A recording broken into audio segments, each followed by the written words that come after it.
La ciudad de Monterrey, con sus imponentes montañas y su clima árido, fue testigo de uno de los casos más controversiales en la historia reciente del sistema penitenciario mexicano.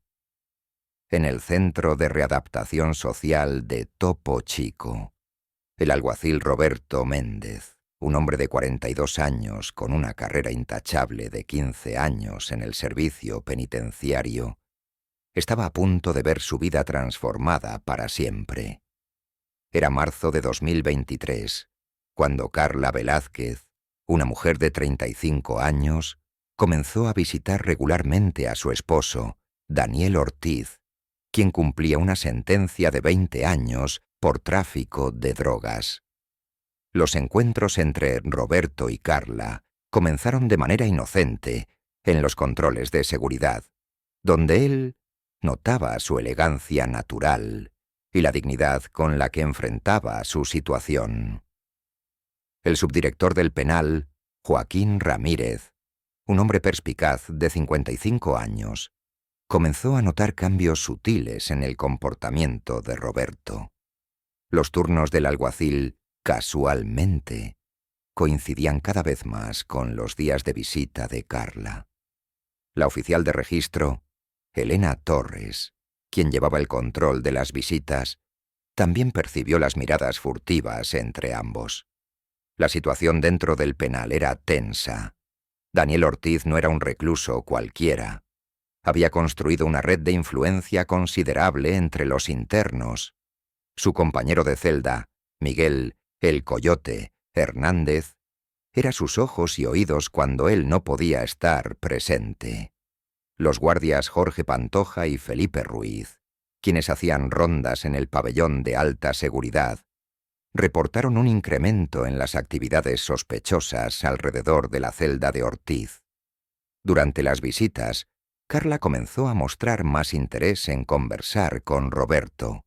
Sus encuentros, al principio breves y profesionales, se fueron extendiendo. La psicóloga del penal, Dorm Tana María Soto, quien realizaba evaluaciones periódicas tanto a reclusos como al personal, notó el cambio en el estado anímico de Roberto durante sus sesiones mensuales. En el exterior del penal, la vida de Carla era observada por Francisco "Paco" Delgado, un antiguo socio de su esposo que mantenía vigilancia sobre ella por órdenes de Daniel. Paco notó que Carla había comenzado a arreglarse más para las visitas y que ocasionalmente se detenía a tomar café en un local cercano al penal, después de ver a su esposo. La tensión aumentó cuando Laura Méndez, la hermana de Roberto, quien trabajaba como enfermera en el área médica del penal, comenzó a sospechar de la conducta de su hermano. Había notado cambios en sus horarios y un interés inusual por los días de visita conyugal. El ambiente en el penal se volvió más denso cuando se incorporó el nuevo guardia, Adrián Vega, un joven de 28 años recién transferido de otro centro penitenciario. Adrián, sin saberlo, se convertiría en una pieza clave en los acontecimientos que estaban por desarrollarse. La situación se complicó aún más con la llegada de Mariana Castro, una nueva reclusa que conocía a Daniel de sus días en libertad y que comenzó a enviar mensajes cifrados entre los diferentes pabellones. El oficial de inteligencia del penal, Ricardo Fuentes, empezó a notar un incremento en la actividad de comunicaciones no autorizadas.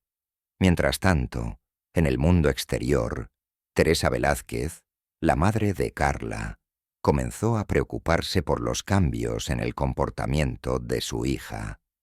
Las visitas frecuentes de Raúl Ortiz, el hermano de Daniel, a la casa de Carla, sumaron más tensión a la situación. Los acontecimientos comenzaron a acelerarse cuando Roberto y Carla empezaron a encontrarse, casualmente, en el café cercano al penal. Estos encuentros no pasaron desapercibidos para Silvia Morales, una vendedora ambulante que se instalaba diariamente frente al establecimiento y que conocía bien los movimientos habituales del personal penitenciario. La trama se complicó con la llegada de Isabela Quiroz, una investigadora de asuntos internos que comenzó una auditoría rutinaria en el penal. Su presencia alertó a varios guardias, incluyendo a Manuel Estrada, quien había notado comportamientos irregulares, pero había preferido mantener silencio. En el área administrativa, la secretaria Lucía Mendoza comenzó a notar patrones inusuales en los registros de entrada y salida de Roberto. Compartió sus observaciones con Héctor Campos, el contador del penal, quien también había detectado irregularidades en los horarios laborales. Daniel Ortiz, desde su celda, expandía su red de influencia. Su nuevo aliado, Pedro, el maestro Guzmán, un profesor universitario encarcelado por fraude, comenzó a coordinar un sofisticado sistema de comunicación utilizando la biblioteca del penal. La bibliotecaria, Carmen Díaz, involuntariamente se convirtió en mensajera sin saberlo. El círculo social de Carla también experimentaba cambios. Su mejor amiga, Verónica Sánchez, notó que había dejado de asistir a sus reuniones habituales de los jueves. El grupo de apoyo para familiares de reclusos, dirigido por la trabajadora social Regina Martínez, comenzó a preocuparse por su ausencia. En el barrio donde vivía Carla, el tendero don Artemio Velasco y su esposa, doña Rosa, comenzaron a notar visitas frecuentes de un vehículo oficial del penal. Su vecina, la periodista Julia Paredes, quien investigaba casos de corrupción en el sistema penitenciario, empezó a tomar notas discretamente. Dentro del penal, el médico doctor Gonzalo Rivas atendió a Roberto por episodios de ansiedad, mientras que la enfermera Patricia Luna notaba un incremento en las visitas del alguacil a la enfermería. El capellán del penal, padre Sebastián Moreno, también percibió cambios en el comportamiento de Roberto durante las misas dominicales. La situación se tensó cuando Alberto Quintana, un ex policía recluido en Topo Chico, reconoció a Roberto de sus días en la academia y comenzó a sospechar de sus movimientos. Su compañero de celda, Ramón, el Tigre, Vargas, empezó a recopilar información para Daniel.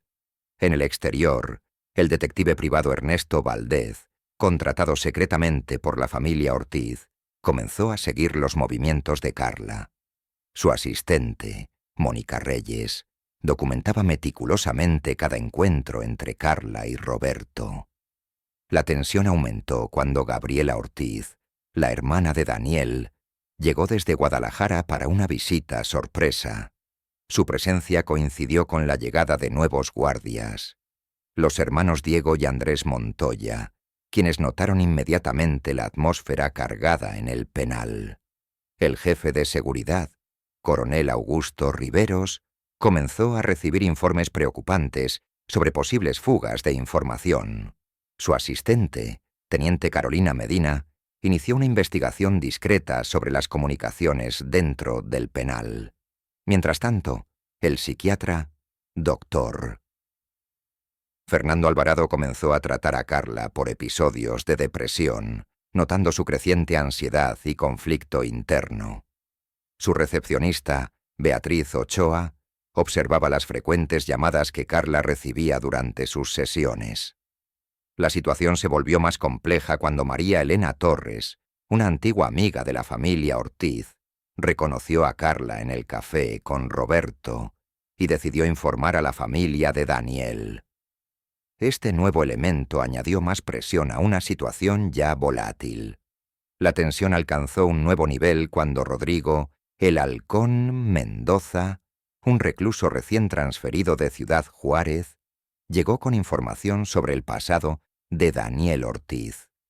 Su contacto exterior, el expolicía Salvador Quintero, comenzó a investigar conexiones entre los guardias y los familiares de los reclusos. La doctora Leticia Ibarra, especialista en medicina forense, Fue llamada al penal para examinar una serie de cartas sospechosas encontradas por la guardia Alejandra Paz durante una inspección rutinaria. Su asistente, el técnico forense Bruno Medrano, descubrió restos de sustancias químicas en el papel. En el área de visitas, la supervisora Cristina Valenzuela implementó nuevos protocolos de seguridad, respaldada por los guardias gemelos Óscar y Eduardo Ramírez. La recepcionista Marisol Jiménez comenzó a notar patrones inusuales en las visitas de Carla. El nuevo alcaide, Vicente Morales, arribó para una inspección sorpresa, acompañado por la auditora federal Renata Cervantes. Su presencia coincidió con la llegada de Sofía Durán, una periodista encubierta que investigaba casos de corrupción en el sistema penitenciario. En el pabellón de máxima seguridad, el recluso Jorge, el profesor Zambrano, experto en sistemas informáticos, detectó comunicaciones encriptadas en las computadoras de la administración. Su compañero de celda, Ignacio el hacker Vega, comenzó a descifrar mensajes comprometedores. La trabajadora social Daniela Rojas notó cambios en el comportamiento de los hijos de Carla, Marco y Paula Ortiz, de 12 y 9 años respectivamente. La maestra de los niños, Cecilia Montáñez, reportó su creciente ansiedad y bajo rendimiento escolar. El equipo de mantenimiento del penal, dirigido por don Raúl Mendoza, descubrió un sistema de túneles antiguos durante trabajos de renovación. Sus trabajadores, los hermanos Felipe y Ricardo Torres, comenzaron a sospechar de movimientos nocturnos inusuales. La fiscal Alma Gutiérrez inició una investigación discreta después de recibir una denuncia anónima. Su equipo, conformado por los investigadores Diego Soto y Carmen Velasco, comenzó a recopilar evidencia sobre posibles irregularidades en el penal. En el exterior, el detective privado Javier Luna, contratado por la familia de Daniel, documentó los encuentros entre Roberto y Carla. Su socio, el fotógrafo Marcos Estrada, capturó imágenes comprometedoras en el café cercano al penal.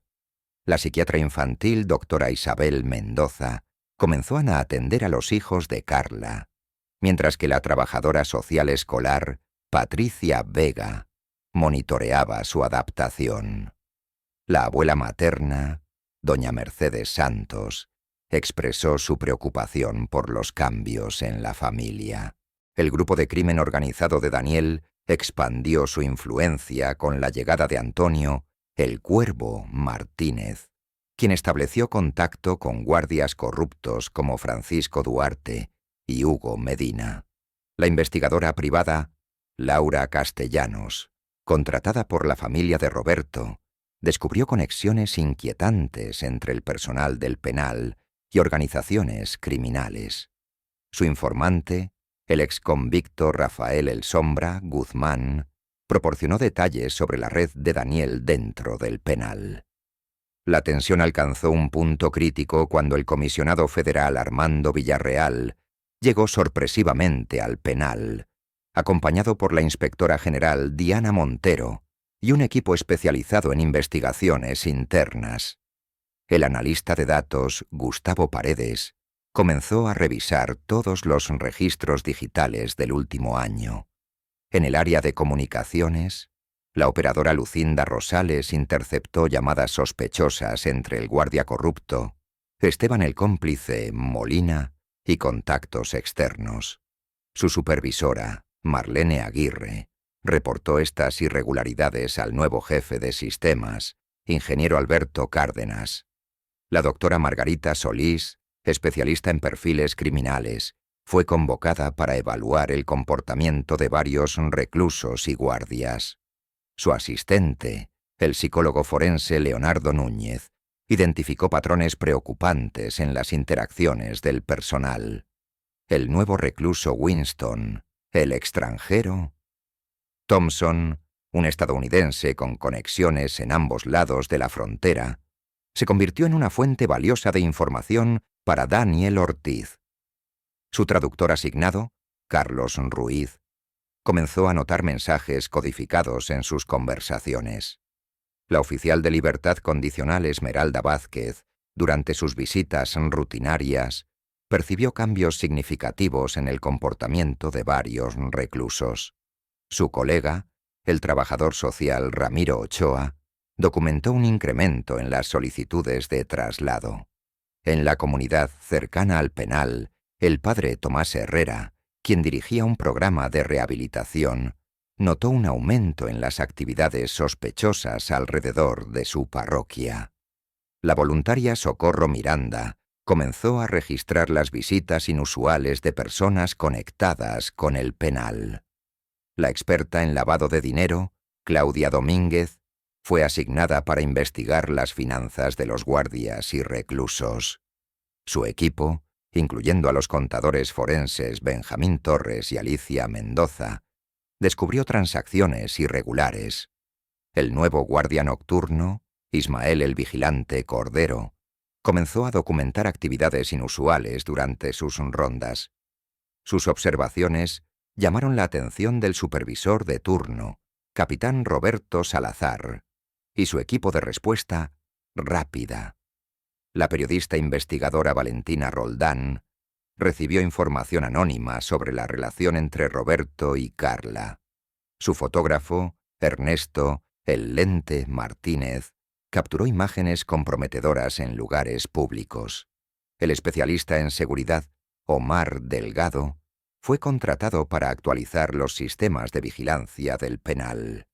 Durante la instalación, su técnico principal, Jacobo Méndez, descubrió cámaras manipuladas y puntos ciegos estratégicos.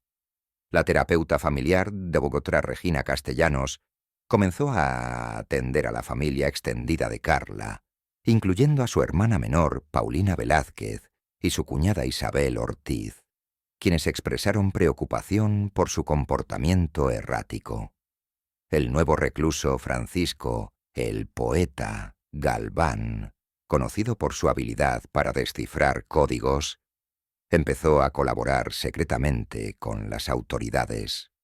Su compañero de celda, Julio el Observador Montes, mantenía un registro detallado de los movimientos en el patio. Los acontecimientos se precipitaron cuando la agente especial Victoria Sandoval del Departamento de Investigaciones Federales arribó al penal tras recibir información sobre una posible fuga masiva. Su equipo, compuesto por los detectives Gerardo Uribe y Natalia Ponce, comenzó a interrogar al personal clave. La criminalista Marina Espinoza fue llamada para analizar evidencias encontradas en la celda de Daniel Ortiz. Su equipo forense, incluyendo a los técnicos Xavier Mendoza y Camila Torres, descubrió restos de comunicaciones encriptadas en códigos elaborados. El nuevo psiquiatra del penal, Dr.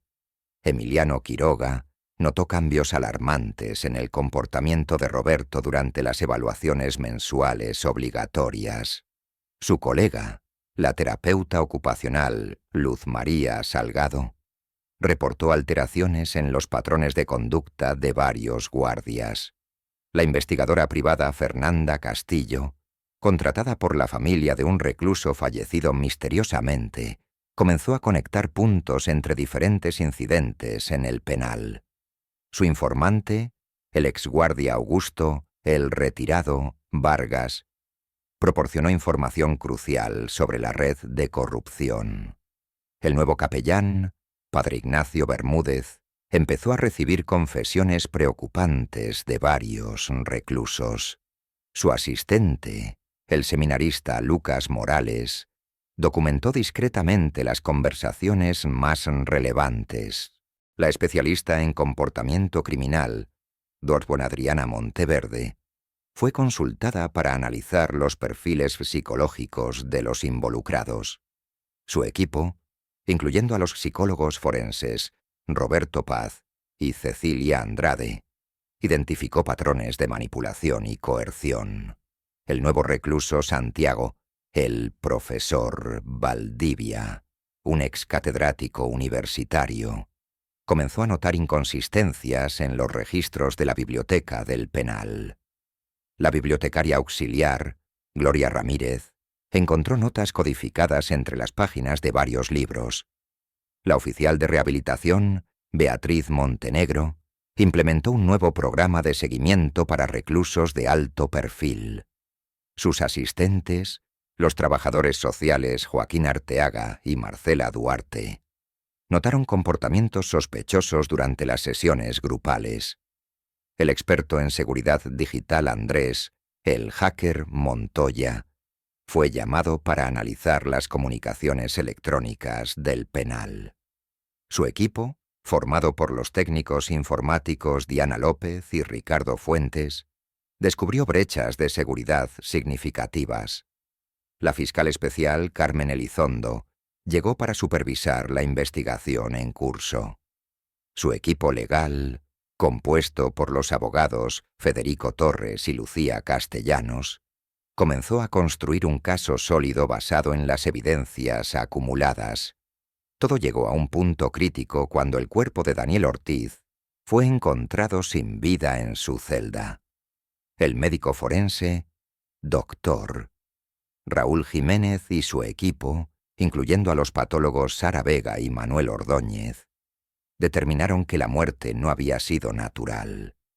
La investigación reveló que Roberto y Carla habían planeado eliminar a Daniel para estar juntos, pero el plan se complicó cuando otros reclusos y guardias corruptos se involucraron.